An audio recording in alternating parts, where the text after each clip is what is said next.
హి ఓం నమ శివాయ్. ఓం నమ శివాయ్. ఓం శ్రీ భద్రకాళీ సమేత వీరభద్రస్వామిని నమో నమః. మాతృ పితృభ్యో నమః. ఆచార్య అతిథిభ్యో నమః. శ్రీమాత లలితా త్రిపుర సుందరయే నమో నమః.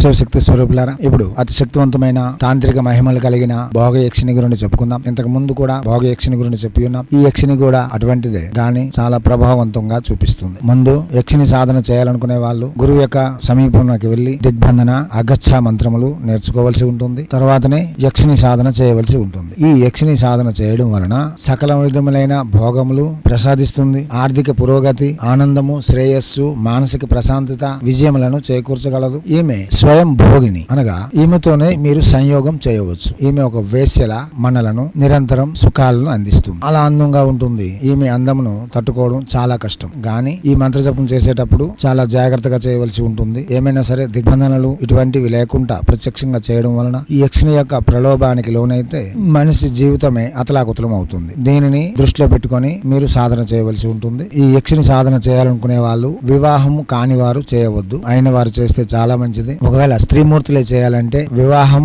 అయ్యుండి పుత్ర సంతానం కూడా ఉండాలి. లేని ఎడల చాలా విపత్కర పరిణామాలకు దారితీస్తుంది. అయితే స్త్రీమూర్తులు ఎందుకు చేయాలి అంటే, భర్త ఎడబాటైన వారు లేక భర్త విడిచిపెట్టి దూరం వెళ్లిపోయిన వారు ఈ భోగ యక్షిని సాధన చేసి తన భర్త ఎక్కడ ఉన్నా సరే పట్టుకొని తెచ్చుకోగలరు. అటువంటి మహాశక్తివంతమైన భోగ యక్షిని ప్రతి క్షణం మనలను ఆనందంగా ఉంచేందుకు, సకల భోగములను అనుభవింపజేసేందుకు ఎటువంటి నియంత్రణ లేకుండా అందించగలరు. దివ్యాత్మ స్వరూపులారా, ఇతర వివరములకు కింద డిస్క్రిప్షన్ లో యక్షిని ప్లేలిస్ట్ ఉంది. దానిని మీరు వినండి, అవగాహన పెంచుకోవచ్చు. శుక్రవారం నాడు ఈ మంత్ర జపం చేయవచ్చు. 22 రోజులు, రోజుకి పగటిపూట 11 మాలలు, రాత్రి 9 గంటల నుండి 12 గంటలలోగా 11 మాలలు ఏకాంత ప్రదేశంలో ఎర్రని వస్త్రములు, పసుపు వస్త్రములు ధరించి, పసుపు లేక ఎరుపు వస్త్రములు ఆసనముగా వేసుకొని ఉత్తర తూర్పు అభిముఖంగా కూర్చొని జపం చేయవలసి ఉంటుంది. 22 రోజులు పూర్తయిన తర్వాత మీరు ఏ గురువు వద్ద నుండి ఈ మంత్రం తీసుకుని ఉన్నారో ఆ గురువు వద్దకు వెళ్లి పంచాంగ విధులు పూర్తి చేసుకుని యంత్ర విధులు నేర్చుకుని రావాల్సి ఉంటుంది. ప్రతిరోజు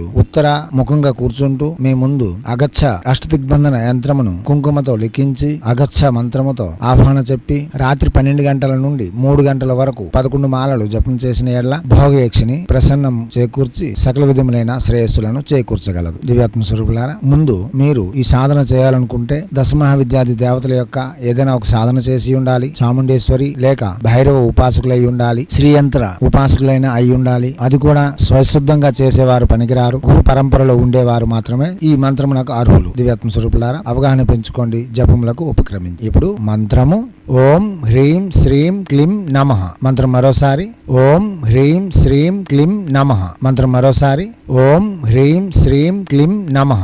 దివ్యాత్మ స్వరూపులారా, అవగాహన పెంచుకునేందుకు ప్రసంగములను విని అవగాహన పెంచుకున్న తర్వాతే జపములకు ఉపక్రమించండి. భోగ యక్షిని మరియు సురసుందరి యక్షిని, సులోచని యక్షిని, ఈ యక్షిణులు చాలా ఆనందమును శ్రేయస్సును చేకూర్చినప్పటికీ అవి ప్రసన్నత చేకూర్చే ముందు చాలా పరీక్షలు పెడతాయి. ఆ పరీక్షలను ఎదుర్కొని నిలదొక్కుకోవడం అన్నది చాలా కష్టమైన పనే చెప్పుకోవాలి. కాబట్టి గురువు యొక్క సమక్షంలో, గురువు యొక్క ప్రమేయంతో ఈ మంత్ర సాధనలు చేయట చాలా విశేషమైన ఫలితములు ఇవ్వగలవు. దివ్యాత్మ స్వరూపులారా, అవగాహన పెంచుకోండి. ఎటువంటి సందేహములు లేకుండా జపములను చేసి మీ మనస్కామ్యములను తీర్చుకునేందుకు కావలసిన ఏర్పాట్లన్నీ చేసుకొని తగు విధముగా ఒక ప్రణాళిక రూపొందించుకొని ముందుకు సాగుతారని ఆశిస్తూ, సనాతన ధర్మ ఋషులు మనకు అందించిన విద్యలు వినియోగించుకొని మన జీవితంలో ఆనందమయం చేసుకోవడంతో పాటు భారతీయ సంస్కృతి సాంప్రదాయాలు కాపాడడం కూడా ఒక బాధ్యతగా నిర్వర్తిస్తారని ఆశిస్తూ ఎప్పుడు మీ సేవలో రత్నశ్రీ హిందూ సేవ సమాజ్ ఆచార్య భీమసింగ్ రవికుమార్ నిఖిలానంద సాగర్ మహారాజ్.